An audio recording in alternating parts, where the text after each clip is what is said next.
Bonjour à tous, vous m'entendez bien? Écoutez, heureux de vous accueillir pour cette conférence thématique qui est orientée vers les techniques de numérisation et de dématérialisation dans le secteur public. On voit aujourd'hui, comme partout d'ailleurs, donc le besoin d'avoir un accès rapide, partagé à l'information, quelle qu'elle soit, devant le flux qui est toujours plus important. Et aujourd'hui, pour essayer d'avoir cet accès partagé et rapide, on a toujours besoin de l'électronique et on va essayer de rassembler le plus souvent donc, des documents autour d'un système électronique. D'où ce besoin aujourd'hui de numérisation et de voir derrière la complexité par rapport à ce type de projets qui peuvent être, on va le voir ensemble, très divers. Alors avant de rentrer plus dans le détail, je vais peut-être présenter nos invités, où ils vont se présenter eux-mêmes. Je vais vous passer le micro. Oui, bonjour à toutes et à tous. Donc Christian Chabrier, je suis à l'origine de la création d'Arkenum il y a 15 ans avec mon associé Patrick Boucher-Fillot. Donc vous verrez dans quelques instants que la société a un peu évolué depuis 15 ans, à une époque où finalement la numérisation du patrimoine particulièrement et la numérisation de manière plus générale était un petit peu à ses prémices, et on verra tout cela plus en détail. Bonjour, Raphaël Médor, donc je suis secrétaire général d'un groupement d'intérêt public pour la reconstitution des titres de propriété en Corse, et la numérisation a été pour nous le moyen de mener à bien notre mission, donc je vous en parlerai plus en détail tout à l'heure. Alors, à titre d'introduction, je voulais rappeler, parce qu'il est quand même spécifique dans cette conférence, qu'on est dans le secteur public. Alors, pourquoi le secteur public peut-être plus que le secteur privé? Pourquoi pas les deux? En fait, l'intérêt, l'angle du secteur public permet d'aborder deux grands domaines de la numérisation. D'un côté, une numérisation qui peut être orientée davantage vers la mise à disposition de documents de travail, ce qu'on va appeler des archives courantes. On est dans la notion de gestion électronique de documents, dans la dématérialisation de courriers entrants, par exemple, où l'idée est d'avoir des documents de travail en cours qui doivent arriver rapidement au poste de travail, donc un processus particulier de courrier ou de gestion de dossier. Quelque chose qui se développe là, du coup, dans le secteur privé comme dans le secteur public, exactement le même type de besoin et en général le même type de projet. Ça se développe d'ailleurs au travers de la dématérialisation de plus en plus importante au niveau des factures, ce qu'on va demander au niveau des marchés publics, PESV2 pour les collectivités, la dématérialisation des flux comptables, tout ça va dans le sens de la dématérialisation et une dématérialisation orientée documents de travail. Et puis il y a un autre volet de la numérisation dans le secteur public qui est une numérisation qui est orientée plutôt dans la direction du patrimonial. Et on retrouve aujourd'hui beaucoup, si on regarde les sites internet par exemple des archives départementales, la plupart du temps, voire la grande majorité du temps, vous aurez dans un espace du site internet un endroit pour cliquer et avoir accès à des archives en ligne. Ces archives en ligne sont donc des documents qui ont été numérisés pour être mis en ligne auprès d'un public. On est toujours dans une problématique de numérisation, bien sûr, mais les objectifs, le type de public, les modes d'accès, les types de documents, évidemment, sont pour eux complètement différents. On le retrouve aujourd'hui avec le centenaire de 14-18 qui entraîne la numérisation de différents fonds, comme des registres de matricules, etc. On entend parler de choses de ce côté-là. La frontière, par contre, entre ces deux types de numérisation, on verra qu'elle n'est pas si hermétique que ça, notamment au travers de l'exemple du GIRTEC, où effectivement on peut numériser pour des raisons de travail des documents patrimoniaux. Donc on verra qu'il y a quand même des liens entre ces deux-là.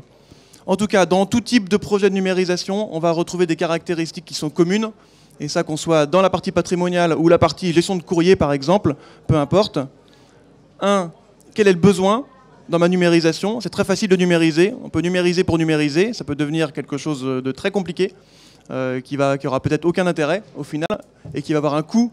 Hein, pas oublier que la numérisation a un coût. À l'échelle de la bureautique, on va voir son document qu'on va mettre sur le scanner et puis on va se dire bon, c'est transparent, ça se voit pas. Dès qu'on commence à se dire on va numériser des fonds en entier, là pour le coup on est dans autre chose.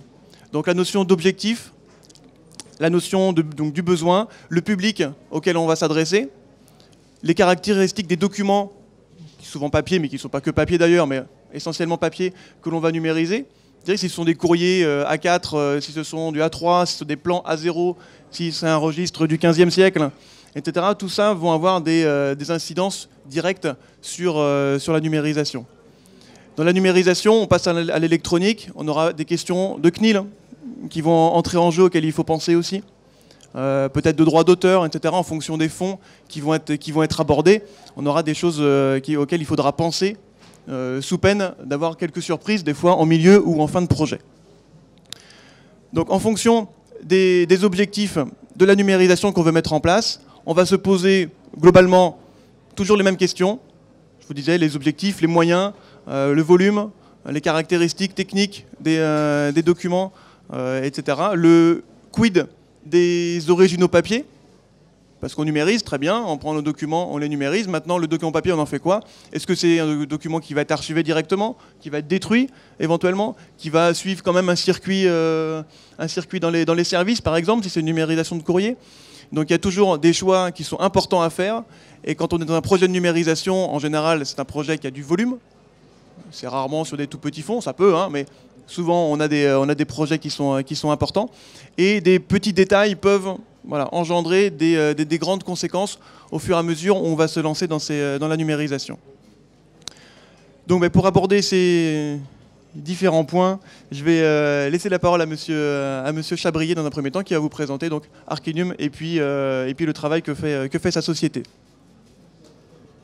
Bien, merci. Donc, par rapport à cette problématique de numérisation dans le domaine public, et finalement la problématique est la même dans le domaine privé, je vais vous proposer une approche un peu particulière, qui est de rentrer par la porte du patrimoine écrit, notre patrimoine écrit iconographique, qui remonte parfois jusqu'au 9e siècle.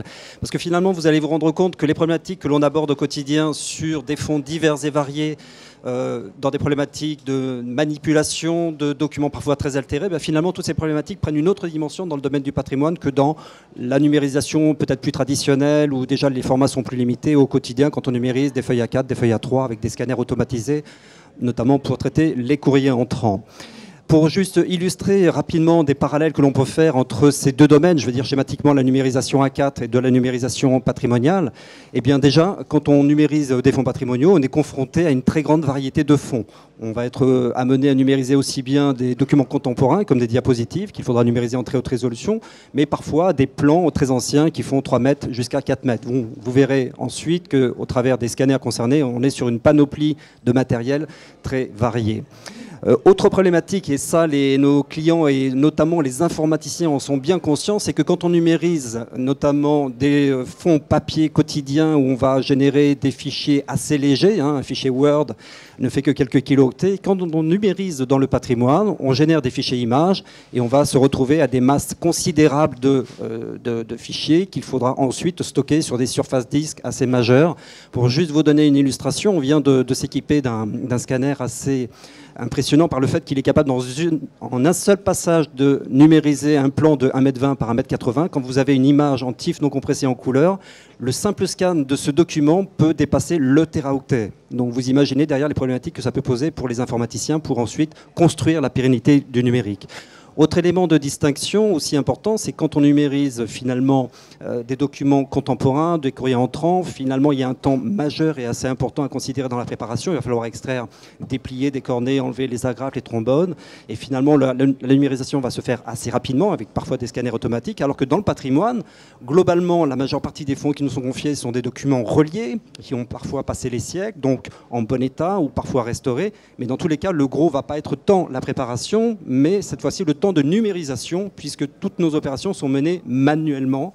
Donc vous imaginez que parfois pour une Bible prestigieuse, il faut une journée pour la numériser pour quelques folios. Voilà, donc pour illustrer en quelques transparents rapidement 4-5, sachez que j'ai ensuite, et vous pourrez venir nous rejoindre sur le stand F31, tout un ensemble de transparents, parce que c'est des sujets qu'on peut aborder durant toute une journée, notamment quand on délivre des formations, pour entrer dans le détail des pixels et notamment de tout ce qui va traiter en amont des problématiques de préparation des fonds jusqu'aux problématiques de diffusion sur Internet ou en intranet pour des structures privées ou publiques. Ce qu'il faut bien avoir à l'esprit, c'est que finalement, dans cette logique d'avoir une vision globale des questions que vous vous poserez avant de considérer un programme de numérisation sur l'art et la manière d'exploiter ces données numériques a posteriori pourra vous donner des idées en amont dans la préparation et dans la rédaction du cahier des charges. Donc ça, c'est un point essentiel et on le voit bien notamment que là où notre quotidien était dans un premier temps de numériser, de plus en plus, il va falloir considérer le temps de préparation et c'est un temps qui est important à considérer pour vous parce qu'il n'est pas anodin, mais aussi se poser tout de suite les questions de comment vont être présentés et comment accéder à cette information par la suite. Alors, quelques chiffres rapides. Donc, créé, c'est une année particulière pour nous puisqu'on existe depuis désormais 15 ans. Alors ça peut vous paraître peu, 7 millions de vues, c'est vrai qu'à l'échelle de scanners automatisés, c'est très peu, mais quand on sait qu'on, pour certains plans, on va ne générer que 20 plans numérisés à l'heure, bien vous imaginez que ces 7 millions de vues ont été constitués manuellement, donc c'est toute une équipe d'opératrices et d'opérateurs, c'est environ une quinzaine dans nos effectifs, qui au quotidien tournent des pages, manipulent des parchemins, des diapositives ou des vieilles photos pour les numériser. Des ateliers qui font que, globalement, les documents viennent jusqu'à nos ateliers historiquement de Bordeaux ou près de Paris à Champigny-sur-Marne. Mais de plus en plus aussi, les clients nous demandent de se rendre chez eux parce qu'on est confronté soit à des fonds prestigieux. Quand vous avez les évangiles d'Île-de-Garde à la bibliothèque de Laon qui est estimé à 7 millions d'euros, ben vous imaginez que c'est un peu compliqué pour la déplacer. Donc dans ce cas ou dans un autre cas qui est de forte volumétrie, comme on le verra avec le GIRTEC, plutôt que d'avoir à déplacer de fortes quantités de documents, on se rend chez le client avec ces étranges machines que vous verrez dans quelques instants et on met en place des équipes pour numériser in situ et s'affranchir des problématiques de transport, d'assurance et autres problématiques. Pour illustrer simplement, quand on installe des sites chez nos clients, à l'instant où je vous parle, nous sommes présents dans 8 archives départementales, que ce soit à Privas, à Alençon, à Tarbes. On est à l'instant à la bibliothèque de Grenoble et puis on va redémarrer un bel atelier de 3 ans au musée du Quai Branly, donc sur des problématiques de plaques de verre, de clichés. On est là un peu obligé finalement d'être au plus près des documents. Majoritairement, puisqu'on parle du public, on va dire que 90% de nos clients sont des collectivités. Les gros acteurs en termes de volumétrie pour nous sont les archives départementales qui, vous le savez peut-être, sont rattachées au Conseil général. Donc le gros du volume, il est là, avec tous nos registres d'état civil, la grosse actualité effectivement du centenaire de 14-18 et des fameux registres de matricules militaires qui vous permettront et qui vous permettent déjà sur Internet de faire des recherches sur votre famille et vos grands-pères qui peut-être sont tombés à Verdun. Et puis finalement, pour ce qui nous concerne, même si on a démarré notre activité strictement sur le patrimoine, on est de plus en plus sollicité par le secteur public, puisque finalement, comme on le verra avec le GIRTEC en suivant, quand un client nous sollicite, il peut avoir à la fois des documents reliés, donc nécessairement une numérisation manuelle, mais aussi des documents plus traditionnels, A4, A3, avec l'usage notamment d'autres scanners. Alors, ce qu'on observe un petit peu récemment, c'est depuis 2 ans désormais, c'est qu'au-delà de la numérisation qui s'est largement démocratisée, on le voit bien, hein, autant il y a 15 ans, il ne se passait pas une semaine sans qu'un conservateur ou un archiviste nous pose la question de la pérennité du numérique. C'est plus le cas aujourd'hui parce qu'entre-temps, les téléphones et les tablettes sont entre nos mains, donc on a un peu démystifié toute cette problématique de pixels, de format de fichier. On commence à avoir de ces réflexes de sauvegarder nos photos de vacances sur des disques durs. Et bien de plus en plus, on nous sollicite sur l'enrichissement des données, parce qu'il y a une forte attente autour de la reconnaissance de caractère, auprès notamment des archivistes de faire de l'XML en EAD, pour enrichir les données, auprès des bibliothécaires, et notamment quand on numérise de la presse, eh bien de pouvoir faire de l'OCR pour ensuite pouvoir accéder rapidement à partir de mots-clés aux informations, et plutôt que d'avoir à consulter quantité d'originaux papier dans des salles de lecture, en quelques clics, en quelques secondes, en quelques minutes, vous allez pouvoir tomber sur un bel ensemble d'articles relatifs aux recherches que vous avez effectuées.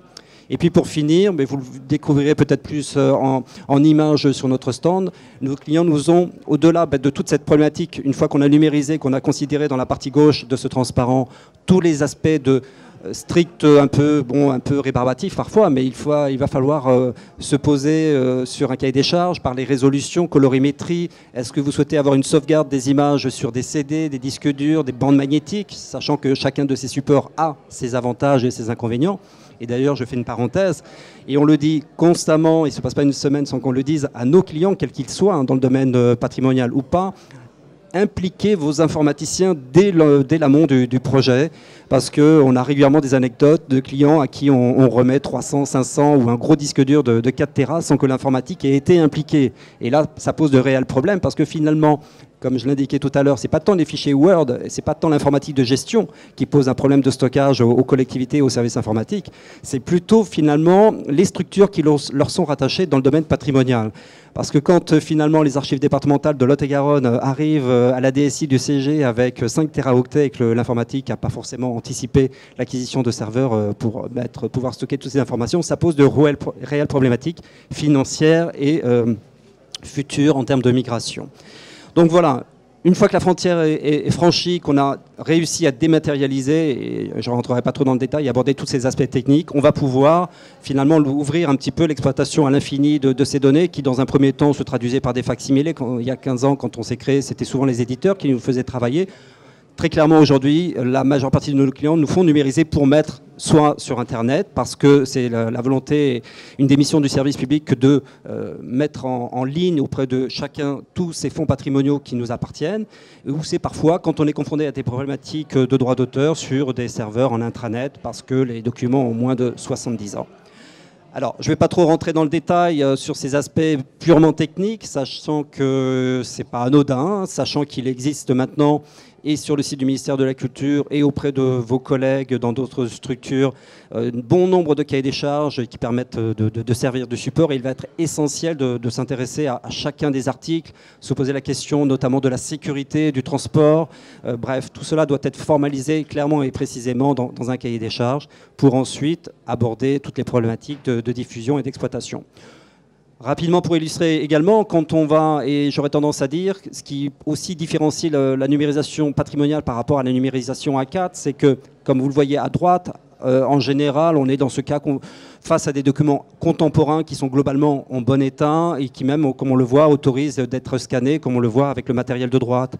Quand on est dans l'environnement patrimonial, c'est l'inverse qui se passe. C'est la technologie qui doit s'adapter aux fonds patrimoniaux et non pas l'inverse. Ce qui fait que, suivant que vous ayez à numériser une plaque de verre de 1890 ou un plan napoléonien, on va être obligé d'avoir une batterie de scanners adaptés qui vont aller du tout petit scanner de diapo jusqu'au monstre que vous voyez en bas au milieu d'un scanner très grand format pour numériser en un seul passage un même document.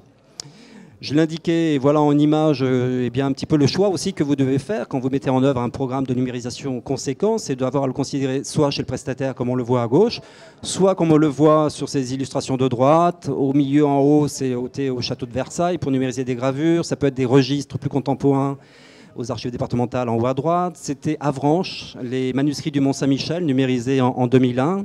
Donc ces fameux manuscrits qui sont présentés dans un beau scriptorium désormais à Avranches, ou alors des fonds plus contemporains, des négatifs et des hectachromes, comme en bas, au service de l'inventaire, sur la région centre.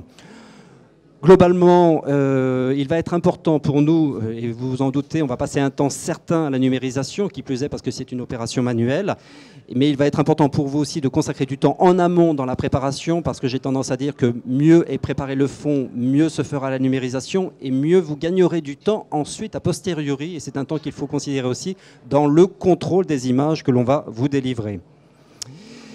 Voilà, j'en ai fini pour l'instant. Là, c'est plus des supports qui permettraient, sur lesquels on pourrait rebondir, notamment par rapport à des questions éventuelles que vous auriez. Et je vais donc passer la main à Madame Médori, notamment avec celui-ci. Merci. Donc, je représente aujourd'hui le GIRTEC, qui est le groupement d'intérêt public pour la reconstitution des titres de propriété en Corse. Alors pourquoi donc le GIRTEC a été créé? Parce que nous avons en Corse une situation particulière au niveau du foncier. Nous avons alors des biens non délimités très importants. Pour vous donner un ordre de grandeur, un département français compte en moyenne 1000 biens non délimités. En Corse, nous en avons 20 000 en Corse du Sud et 40 000 en Haute-Corse. Nous avons un cadastre qui comporte plus du tiers de propriétaires apparents nés avant 1900, donc ce qui signifie potentiellement des successions non réglées. Je vois que monsieur apprécie au fond. Évidemment, nous avons une absence de titres de propriété. Alors, ce n'est pas une absence totale. Ce sont des fonds qui n'ont pas toujours été conservés par les services concernés. C'est un arrêté MIO dont vous avez peut-être entendu parler avec la loi de finances 2014 qui en raccourci faisait qu'en Corse, les successions n'étaient pas suffisamment taxées pour que l'État recouvre les droits, donc les successions n'étaient pas enregistrées. Donc on a un désordre foncier juridique important, puisque nous avons à peu près 50% des parcelles qui n'ont pas fait l'objet d'une publication aux hypothèques entre 1956 et 2003. Dans un département français, c'est de l'ordre de 3-4%. Donc le GIRTEC a été créé par la loi portant réforme des successions de 2006 et est autorisé donc un groupement d'intérêt public qui peut rassembler tous les éléments propres à reconstituer les titres de propriété, nous permettant donc de prendre un certain nombre de mesures et d'accéder à un certain nombre de documents, délivrant tous nos partenaires du secret professionnel. Nous avons donc obtenu le feu vert de la CNIL et nous fonctionnons depuis 2008. Notre mission, c'est donc... alors, nous sommes un tout petit effectif. Hein, nous avons pour mission de régler le problème de l'indivision en Corse, mais nous ne sommes que 8. Nous travaillons, notre mission, donc elle s'entend en direction des notaires, puisque ce sont eux qui sont les seuls habilités à rédiger des actes authentiques, et qu'ils travaillent pour des particuliers qui les saisissent lorsqu'ils veulent régler une succession. Mais nous sommes également partenaires des collectivités locales et beaucoup de l'État, puisque l'État non plus n'a pas de titre de propriété. Et nous intervenons tant dans des procédures administratives d'aménagement du territoire, stations d'épuration, création d'une cour d'école, etc., que pour la reconstitution des titres de propriété de ses propres collectivités. Il nous a donc fallu organiser une méthode de travail, enfin définir une méthode de travail, parce que reconstituer un titre de propriété, juridiquement, ça ne veut rien dire.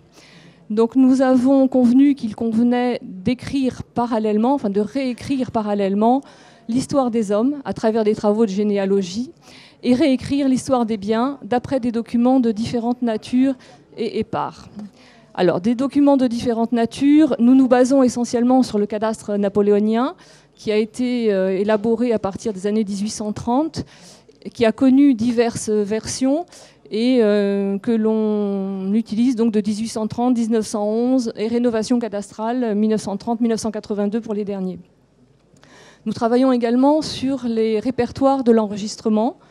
Nous travaillons également sur les hypothèques. Nous travaillons également sur un certain nombre de fiches nominatives qui nous permettent d'avoir des portes d'entrée dans tous ces documents. Mais nous travaillons aussi sur des plans, les plans napoléoniens que nous avons là aussi dû numériser, scanner, etc.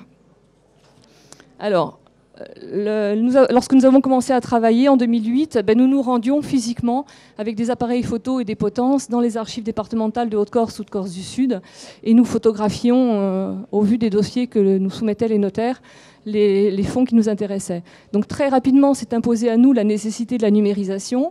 Alors, la numérisation, on avait dans un premier temps envisagé d'expédier les archives sur le continent, ce qui en plus venant de Corse était assez problématique. Les détenteurs de fonds ne voulaient pas se déposséder, ne fût-ce que pour un temps court, de documents uniques, parce que si déjà que nous manquons de documents, si le peu que nous avions disparaissait, notre mission s'arrêtait. Donc nous avons passé un marché public avec Arkenum, qui s'est rendu dans les locaux des archives départementales de Corse du Sud et de Haute-Corse, qui a procédé à la numérisation. Nous avons donc numérisé en différentes tranches 1 800 000 vues. Et nous avons numérisé, mais surtout géoréférencé, plus de 13 000 plans, format A0. Alors, la numérisation, c'était une chose, mais des images brutes et extrêmement lourdes, c'était difficile à manipuler.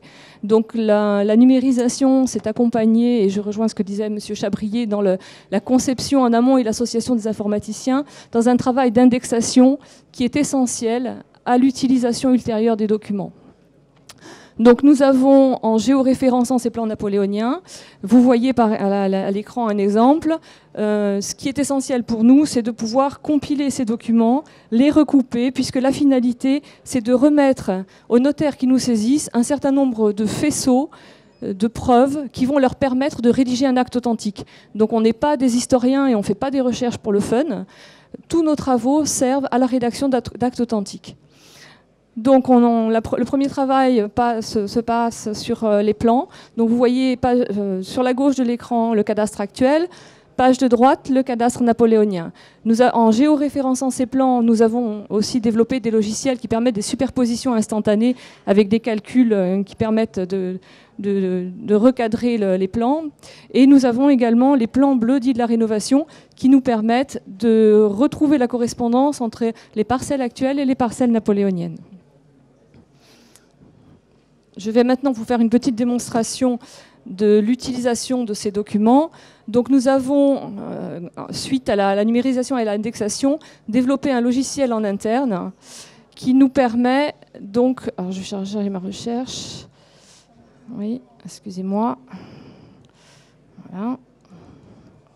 Voilà, donc vous voyez l'état des documents qui ont été numérisés. Donc ce sont des documents qui étaient pour certains extrêmement dégradés puisqu'il nous manque des bouts. Donc nous pouvons, avec cette indexation, dès lors que nous travaillons sur une parcelle, grâce à l'indexation, en tapant juste le numéro du folio qui nous intéresse, arriver à retrouver toutes les étapes de la vie de cette parcelle. Donc vous avez ici un état de section, vous avez ici une table alphabétique. Donc, on peut zoomer. Alors les images ont été dégradées parce qu'elles étaient très très lourdes au niveau de la numérisation et du stockage. Et pour une utilisation quotidienne, on a dégradé les images pour les rendre plus facilement manipulables. Et on a ainsi la possibilité, donc là on a un exemple, on a Sigura Nishigura, donc il y a le compte 755. Eh bien, moi j'avais préenregistré, mais on arrive directement à la page qui nous intéresse. Quand on a des mutations, là on veut aller voir le compte 1249, donc je vais directement au compte 1249. Il doit être par là, bon, 1249. Voilà. Donc on a une facilité de travail importante et on a surtout maintenant la possibilité d'enregistrer les recherches, c'est-à-dire qu'on dématérialise y compris le résultat de nos travaux. On n'a plus besoin de garder des copies en double, en triple exemplaire des dossiers que l'on rend au notaire, puisqu'un dossier, c'est tout de suite 150, 200 pages, et qu'on a des problèmes de stockage informatique et des problèmes de stockage physique. Voilà.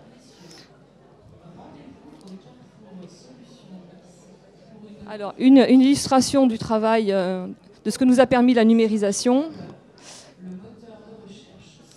Nous avons donc, en 2009, nous étions saisis de 214 dossiers. En 2013, et pas 2001, on est à 614 dossiers. À effectif constant, on a multiplié par 2 le nombre de dossiers traités annuellement et on a un temps de traitement des dossiers qui est passé de 105 jours à 85 jours. Voilà. Si vous avez des questions. Alors, je vais peut-être reprendre juste sur l'aspect de la vision du consultant, parce qu'effectivement, on voit donc des choses très intéressantes effectivement, en technique de numérisation. Et je voulais juste revenir sur un point, et après, du coup, on pourra rentrer sur d'autres questions. Sur l'importance d'avoir une visibilité de son projet, d'avoir un projet global. On le voit avec le GIRTech. Effectivement, on aboutit à numériser certains plans, certains documents, mais c'est dans un processus global qui a été défini, qui se termine par la création d'actes authentiques. Il y a un objectif. Donc on sait ce qu'on veut, on sait donc ce qu'on veut numériser, et derrière on sait ce qu'on veut indexer, et comment on veut indexer. Et ça c'est important, on peut se retrouver à numériser pour numériser ce que je vous disais tout à l'heure, et on se retrouve avec des tas d'images dont on ne sait pas quoi faire, qu'on n'est pas capable peut-être de retrouver quand on en a besoin, qu'on ne sait pas exactement tous les liens que vient de nous montrer madame, c'est parce qu'à un moment donné, on a défini ce qu'on voulait indexer et comment on voulait y accéder dans le cadre de notre recherche, dans le cadre de notre processus de travail. Et donc c'est important de bien voir que la numérisation, il faut toujours bien l'inclure dans un projet global, avec un objectif, un besoin d'abord, un objectif et dérouler un projet avec les moyens qu'on doit mettre en place, les moyens méthodologiques et les moyens techniques qui sont importants. Alors, sur la question de l'indexation, justement, qui est un point essentiel dans le cadre d'une numérisation, on parle de centaines de milliers, de millions d'images, etc. C'est indispensable. Et donc, je voulais voir avec M. Chabrier la question d'indexation collaborative, qui est quelque chose qui aujourd'hui se développe, puisque l'indexation, c'est une phase qui est déterminante, mais qui est aussi éventuellement qui est chronophage. Parce que quel champ, combien de champs, qui va le faire, combien d'images? Il y a 100 000 images, il y a 50 champs à remplir, qui va le faire? Donc aujourd'hui se développe de plus en plus l'indexation collaborative, c'est-à-dire qu'on va mettre à disposition, quand il y a une mise en ligne, la mise à disposition des utilisateurs qui non seulement vont pouvoir consulter les images, mais en même temps vont pouvoir participer à l'indexation et de même remplir certains champs dans une organisation qui doit être elle aussi définie par le propriétaire des images. Merci. Alors, pour juste introduire cette notion effectivement et ce nouveau phénomène qu'on observe de la notation collaborative qui pour nous est à l'échelle de nos clients depuis 1 an, 2 ans simplement. En introduction, c'est bien rappeler ce qui se passe notamment en amont quand on cherche à faire du traitement de reconnaissance de caractère ou de la reconnaissance notamment quand on est sur des formulaires qui ont été renseignés de manière manuscrite, de la reconnaissance de forme où là c'est encore une autre problématique et pour laquelle du coup, le collaboratif permettrait de résoudre des problèmes. Gutenberg, juste pour vous rappeler un petit peu l'histoire, c'est qu'il a positionné sur des planches de bois des caractères de plomb, il a mis de l'encre liquide, des feuilles de papier, il nous a généré des millions de pages et on se retrouve aujourd'hui finalement avec ces millions de pages à numériser où on génère des images et le principe de l'OCR c'est d'essayer de retrouver un petit peu quels ont été les caractères initiaux pour qu'à terme vous puissiez lancer des recherches. Sauf que, sans rentrer dans le détail, eh bien, on se rend compte que de la qualité de la numérisation va strictement dépendre l'art et la manière avec laquelle le logiciel va réussir à plus ou moins reconnaître les mots. Dans ce cas-là, vous voyez que le logiciel a retranscrit cette image en format texte et il a tout reconnu, alors que dans ce cas, cette image est la même mais légèrement plus contrastée. Et parce que l'encre transparaît du verso, eh bien, finalement, certains mots n'ont pas été reconnus. Donc on est déjà là strictement, et quand je vous disais qu'on a des problématiques dans le patrimoine qu'on a moins dans le quotidien, c'est que dans le quotidien, quand vous numérisez, quand vous dématérialisez des courriers entrants, ce sont des documents papier qui sont sortis de Microsoft avec des polices bureautiques, Times ou Helvetica. Et là, les logiciels n'ont aucun problème à reconnaître ces polices de caractères bureautiques, qui plus est parce que l'encre est bien noire sur un papier bien blanc. Quand on est face au patrimoine à devoir numériser de la presse ancienne fin 19e sur des papiers acides, on est là confronté à toute autre difficulté parce que le document est altéré, comme on le voit en bas à gauche, parce que les caractères sont cachés par des plis, parce qu'il y a des lacunes, des manques dans les pages qui font que dès lors que votre œil ne voit pas l'information, comment voulez-vous qu'un logiciel puisse reconnaître les caractères ? Donc finalement, plutôt que d'avoir à considérer, et sachant que la finalité, comme vous la voyez ici, au travers de bibliothèques numériques, comme on le voit ici avec la solution que l'on a proposée à la bibliothèque de Nice, c'est de pouvoir ensuite, quand vous tapez journal amusant, pouvoir en 2 secondes avoir un retour de toutes les notices, tous les journaux, tous les numéros où ces 2 mots ont été reconnus, soit journal, soit amusant, et vous allez retrouver finalement un accompagnement pour aller rechercher les informations, soit dans les notices, soit ensuite strictement dans le PDF, où vous avez des tables des matières qui vous rassurent sur le fait que vous avez bien ces mots qui ont été reconnus. Simplement, eh bien, on l'a vu, l'OCR a ses limites. Donc le phénomène qu'on observe et qu'on est en train de vraiment pointer du doigt de manière très pointue avec les archives départementales des Hautes-Pyrénées à Tarbes, avec son directeur, M. Justignani et son équipe qui sont assez dynamiques et moteurs sur ces approches-là. C'est qu'avec l'actualité du centenaire de 14-18, donc on a tous ces matricules militaires à numériser qui sont des documents complexes, parce que des documents A3 reliés, mais c'est pas tant ça la difficulté, c'est que quand ils étaient dans les tranchées, qu'ils prenaient des maladies ou qu'ils avaient de vilaines blessures, ils venaient à poser ce qu'on appelle des rotombes, des paperoles. On va dire schématiquement, c'est des post-it de l'époque, si ce n'est qu'à force de prendre vraiment de mauvaises histoires, eh bien, ces militaires, il n'y avait plus assez de place dans la page, donc il y avait une multitude de papiers scotchés. Et quand on doit les numériser, eh bien, vous devez déplier ces retombes, dont certaines, on l'a vu en Corse, faisaient 2 mètres de long. Donc vous imaginez toute la manipulation qu'il faut faire, ces vues successives qu'il faut faire pour qu'à terme, sur Internet, vous puissiez avoir toutes les vues successives vous permettant d'accéder à toutes les informations et à toute l'histoire de votre arrière-grand-père. Et au final, comme on est sur du manuscrit, que l'OCR, c'est même pas la peine d'avoir à le considérer, eh bien, la communauté des internautes, bénévolement, gratuitement, se connecte sur le site de la bibliothèque que l'on a mise en place aux AD 65. Et puis, eh bien, si le petit-fils ou l'arrière-petit-fils du dénommé Dutu reconnaît son arrière-grand-père, il dispose d'une interface, donc il a l'image, il a le facsimilé de l'original, donc il n'a plus à consulter l'original en salle de lecture, il n'a plus l'obligation d'avoir à se déplacer physiquement à Tarbes, alors qu'il réside peut-être à Strasbourg, et il va simplement sélectionner les items sur lesquels il a la certitude que c'est le dénommé Dutu, que le prénom, là je ne le vois pas, mais a priori c'est Jean-Louis quelque chose. Donc il va pouvoir indiquer même le surnom, la couleur de ses yeux, là où il a été incorporé en 1892. Donc tous ces éléments vont être renseignés et bien sûr, parce qu'il a été pré-inscrit sur le site, il va y avoir une validation par les archivistes des années 65 pour qu'au final, cette information soit opérationnelle et officialisée sur la toile pour accéder à ces informations en quelques clics. Autre illustration, on avait, quand on est allé chez le Télégramme, le concurrent de Ouest France, donc nous sommes allés à Morlaix pour numériser l'ancêtre du Télégramme qui était la Dépêche de Brest. Donc toutes les éditions de 1894 jusqu'à 1944, quand le titre a changé de nom. Et en fait, cette presse a été numérisée, nous l'avons ossérisée, et tout ça est mis dans cette bibliothèque ULib que nous proposons. Et finalement, là où un lecteur, et nous l'a dit, se rendait régulièrement aux archives municipales de Brest pour accéder à des quantités de reliures qu'il fallait se faire amener en salle de lecture, manipuler, et bien désormais, il est enchanté parce que sur Internet, en cliquant le navire X ou Y, il va pouvoir retrouver finalement le naufrage qui a eu lieu peut-être il y a 50 ans. Et il a très rapidement un ensemble de pages qui lui sont proposées. Donc, en résumé, plutôt que d'avoir à considérer finalement un traitement OCR qui déjà brut avec les toutes dernières versions est assez fabuleux, même sur le texte ancien du vieux français, il y a une très bonne reconnaissance, mais on n'atteint pas les 100%.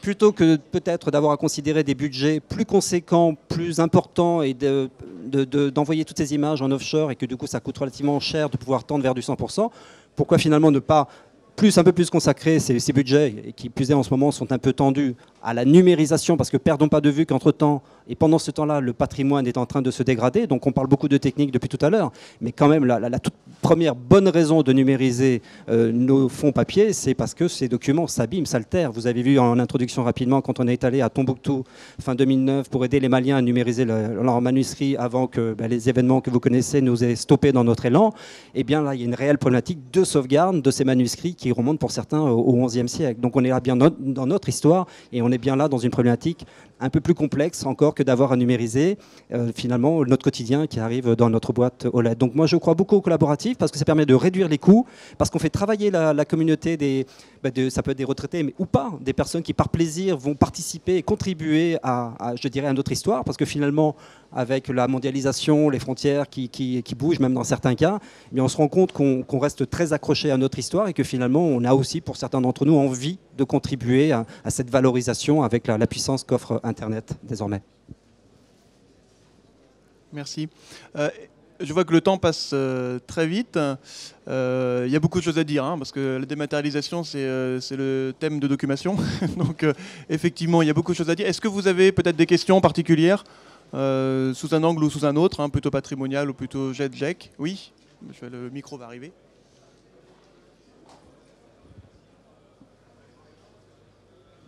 Est-ce que vous faites appel à des prestataires pour de la LAD-RAD en France ou en offshore?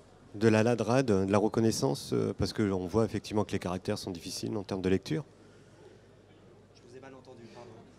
Des techniques de LAD-RAD en termes d'indexation des documents. Est-ce que vous en utilisez? Comment ça se passe et où ça se passe? En France ou à l'extérieur? Alors, pour ce qui nous concerne, on ne le réalise pas au quotidien. C'est vrai que dans des problématiques telles que vous l'évoquez, non, on n'est pas concerné directement. Quand on intervient en tout cas dans notre environnement patrimonial, sur le volet d'indexation, ça reste aussi patrimonial.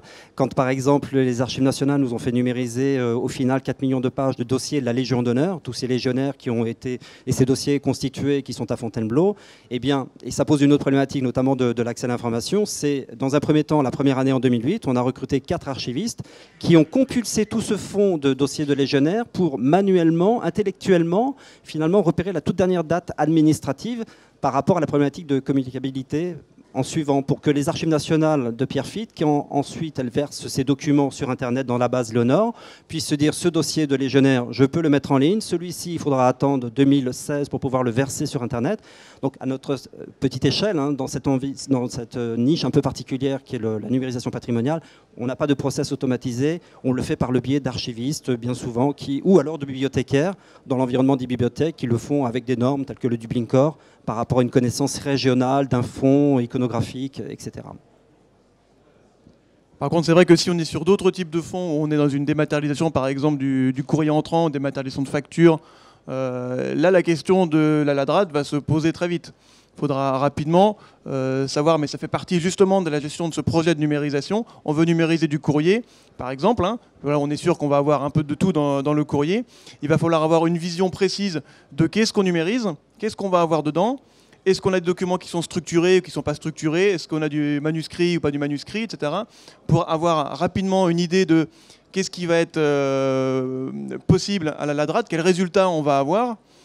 Si on se rend compte que ce qu'on va être capable de reconnaître, ça va être 20, 30, 40, 50% de ce qu'on va passer dedans, et que tout le reste, il va falloir le faire en vidéocodage, à la main, derrière, en indexation manuelle, là, la question de l'opportunité ou pas de la LADRAT se pose, parce que derrière, la LADRAT, c'est quand même surtout si on a besoin d'outils puissants, c'est quand même des coûts qui sont importants, et il ne faut pas se lancer sans avoir étudié réellement la question. Donc la maîtrise complète des typologies de documents, la maîtrise précise. Quand on est dans le patrimonial, en général, il y a les ressources pour savoir exactement quels sont les documents, c'est vu de très très près.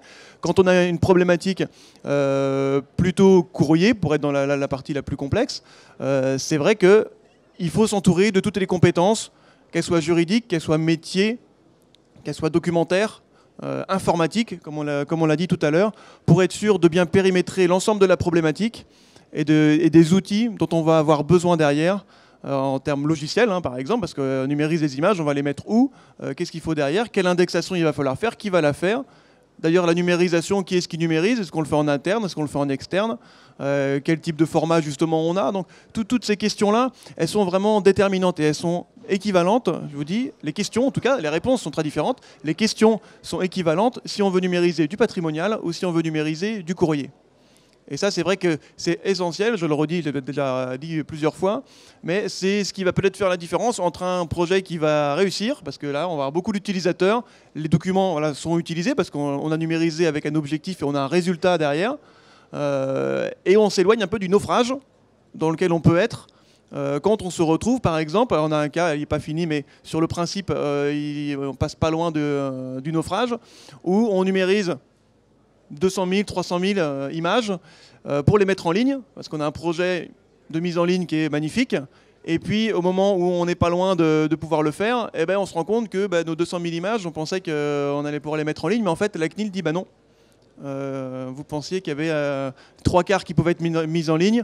Un changement, ce n'était pas complètement dépendant du client, mais c'était une problématique de changement au niveau de la CNIL. On se rend compte que finalement, les images, potentiellement, il n'y en a aucune qui est communicable.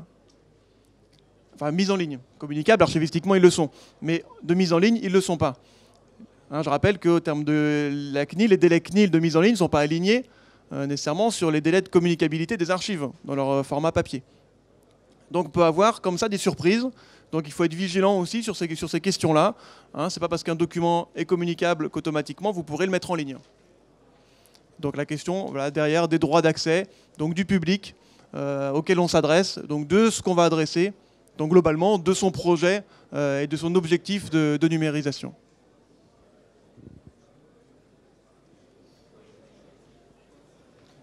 Oui. Allô ? Oui.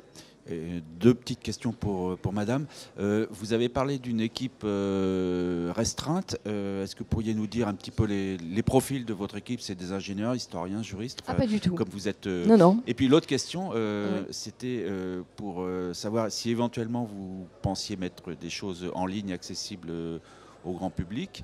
Et puis la durée de la mission estimée de votre équipe. Alors, je vais commencer par la fin. Le GIRTEC a été créé en 2007 pour 10 ans, avec une reconduction de 10 ans éventuelle, une fois, c'est tout. Donc 2027 ou plus tard, notre organisme disparaît. Nous avons posé un principe lorsque nous avons procédé à la numérisation, c'est que les documents ne soient pas mis en ligne, sciemment. Par contre, ils sont consultables de façon dématérialisée dans les archives départementales de Haute-Corse et de Corse du Sud. Ensuite, pour finir par la composition de l'équipe, nous avons 2 juristes, un docteur en droit et un notaire. Nous avons 2 assistantes qui font des recherches. Et nous avons un géomètre du cadastre détaché qui a développé tous les logiciels maison et un informaticien, c'est tout.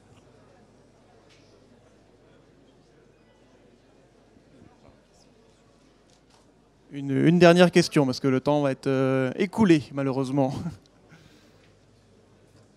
Bonjour bonjour. Ma question a à voir avec justement le dernier sujet, c'était par rapport au plan cadastral numérisé. Donc j'imagine que vous faites un travail complémentaire, hein, puisque le fonds justement de plan cadastral de Corse n'étant pas communicable pour certaines raisons, mais à terme, j'imagine qu'il y a une adhérence déjà avec les travaux qui ont été faits à la DGFiP, justement de numériser le plan cadastral et de le rendre accessible. Est-ce que vous vous appuyez aussi sur les mêmes référentiels? Est-ce que vous avez les mêmes techniques? Ou vous faites un travail complètement distinct de celui de la DGFiP? Je parle des bureaux SI5 qui ont contribué à numériser le plan cadastral et ensuite le rendre accessible aux tiers. Hein. Le plan cadastral actuel. Oui. Alors, nous avons un partenariat. Bon, la DGFiP, évidemment, est partie prenante du GIRTEC, puisque l'État est le principal actionnaire, entre guillemets, du GIRTEC, puisque c'est le seul actionnaire. La DGFiP donc nous avons un partenariat avec le Conseil général de Haute-Corse et de Corse du Sud et la DGFiP. Nous procédons à la vectorisation du cadastre actuel. Parce que pour l'instant, la DGFiP, elle a numérisé, ce sont des images. Les images, on ne peut pas en faire grand-chose. Donc là, depuis 2 ans, on a un programme de vectorisation qui va nous permettre une dynamique et une utilisation plus dynamique du plan cadastral actuel.